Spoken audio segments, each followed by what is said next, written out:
5월은 푸르구나 해진공은 잘한다. 쑥쑥 성장하는 해진공의 주요 소식을 전해드리는 KOBC 뉴스 진행을 맡은 아나운서 강민지입니다. 푸른 용의 해 갑진년이 시작된 지도 벌써 넉 달이 훌쩍 지났는데요.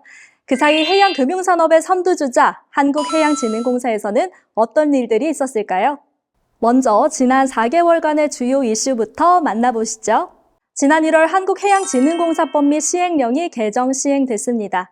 공사의 지원 대상이 되는 항만 운송 관련 사업의 범위를 선박연료 공급업으로 구체화했고요. 최근 강화되고 있는 국제 환경 규제에 대응하고 해운항만 산업의 디지털 전환 지원을 위해서 해운항만업 관련 시장과 산업의 조사, 분석, 해운항만 물류 신환경 디지털 관련 지원 사업도 공사 업무 범위에 포함시켰습니다.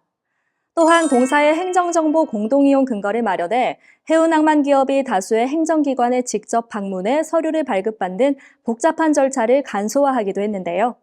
그 일환으로 3월 21일부터는 금융지원 신청 시 12종에 달하는 신용조사 서류 제출 의무를 면제하고 해운항만 기업의 글로벌 경쟁력 강화에 힘쓰고 있습니다.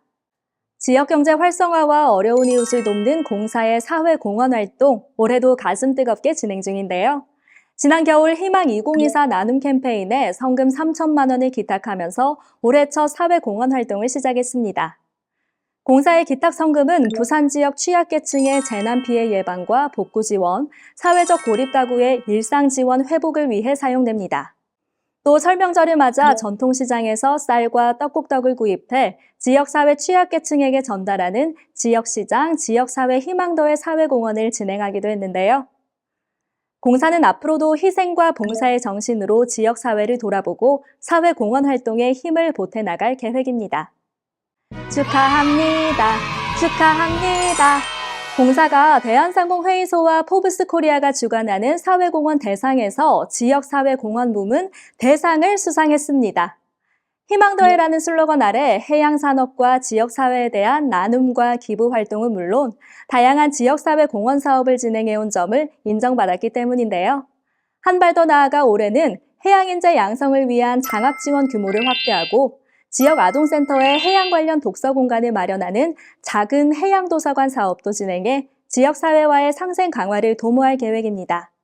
이에 앞서 지난 3월 제58회 납세자의 날 기념식에서는 성실 납세 의무를 모범적으로 이행한 우수 납세자로 선정, 부산시장 표창을 수상하기도 했습니다. 세계 해양 대통령으로 불리는 국제해사기구의 임기택 명예사무총장이 공사를 찾아 국제해사동향과 과제를 주제로 특강을 실시했습니다. 한국해양진흥공사 임직원들을 대상으로 실시한 이번 특강은 국제해사기구 소개와 최근 주요 해사 정책, 기후변화 전략과 해양 관련 국제동향 등을 주제로 진행됐는데요. 임 총장은 해진공의 출범 이후 약 6년여간의 시간 동안 우리나라 해운산업 재건에 놀랄만한 성과를 이루었다며 앞으로도 해진공의 큰 역할을 기대한다며 강연을 마무리했습니다. 지난 4월 12일 부산항 국제여객터미널에서는 2024년 상반기 제1차 중소선사 특별지원 프로그램 설명회가 열렸는데요. 부산을 비롯한 경남권 소재 내항선사 최고 경영자와 관계자들을 대상으로 진행된 이번 설명회는 공사의 중소선사 특별지원 프로그램, 연안선박 현대화 펀드, 참여선사 질의응대와 설문조사 순으로 진행됐습니다. 또 5월 10일까지 2024 글로벌 저탄소 선박 정책 대응 지원 사업 접수를 실시하기도 했는데요. 매년 강화되는 글로벌 해양 환경 규제에 대응하고 탄소 중립 달성에 기여하기 위한 지원 사업으로 국적 선사가 친환경 저탄소 선박을 신규 건조할 경우 선가의 일부를 지원받을 수 있습니다. 올해는 전년 대비 약 74%, 96억 원가량 증액된 226억 원 규모의 지원이 이루어질 전망입니다.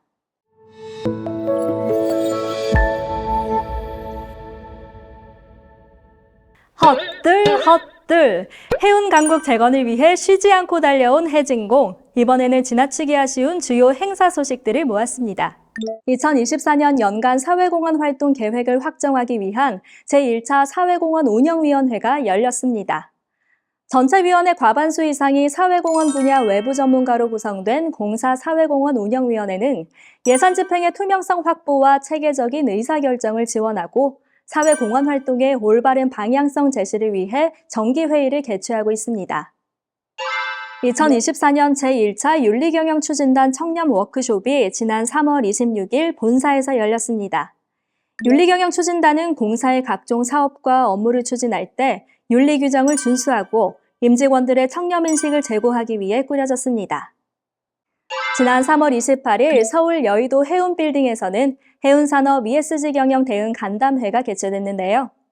이날 간담회에는 국적선사 ESG 경영 담당자와 해양수산부, 해운협회, 한국성급 관계자 등 총 30여 명이 참석했습니다. 제3기 KOBC 청년이사회가 발대식을 열고 본격 활동에 돌입했습니다. 세대를 아우르는 공감 경영 실천을 위해 운영 중인 청년이사회는 기관 운영 관련 현안에 대한 개선 과제 발굴을 비롯해 사내외 소통 활성화와 조직 문화 개선 등 다양한 활동을 추진합니다.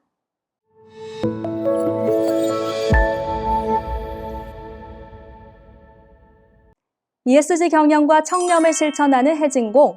이번에는 더 큰 도약을 향한 주요 업무 협약 소식들을 만나보시죠. 렛츠고! 먼저 지난 1월 공사와 항만물류 유관 4개 협회가 항만물류 경쟁력 강화를 위한 업무 협약을 체결했습니다. 유관 협회들과 네트워크 강화는 물론 스마트 항만 하역 장비와 설비, 친환경 항만물류 인프라 확보 지원으로 국가물류비 절감과 수출 경쟁력 향상을 위해 노력할 예정입니다.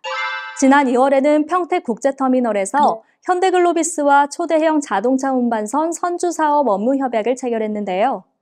이번 협약은 국내 완성차 업계의 수출 물류난 등이 발생할 경우 공사의 선주 사업을 통해 선복을 공급하는 등 공동 협력 체계를 구축하기 위해 마련됐습니다. 국립부경대학교와 해양산업 분야 산학협력을 위한 업무 협약도 체결했는데요. 해양산업 분야 친환경 탄소 중립을 위한 산학정보 교류와 지역 해양산업 전문 인력 육성, 해양산업 발전을 위한 홍보 활동과 지역 발전을 위해 협력하기로 했습니다.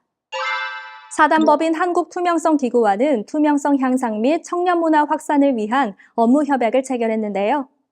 협약을 통해 양 기관은 상호 간 인력 및 정보 교류를 포함한 유기적인 협력 체계를 구축하고 청년사회 구현을 위한 공동 노력을 기울이기로 했습니다.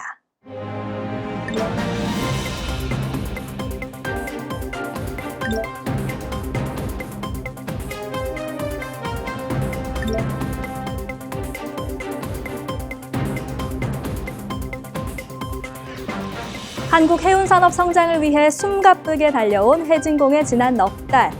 5월엔 또 어떤 반가운 소식들이 기다리고 있을까요?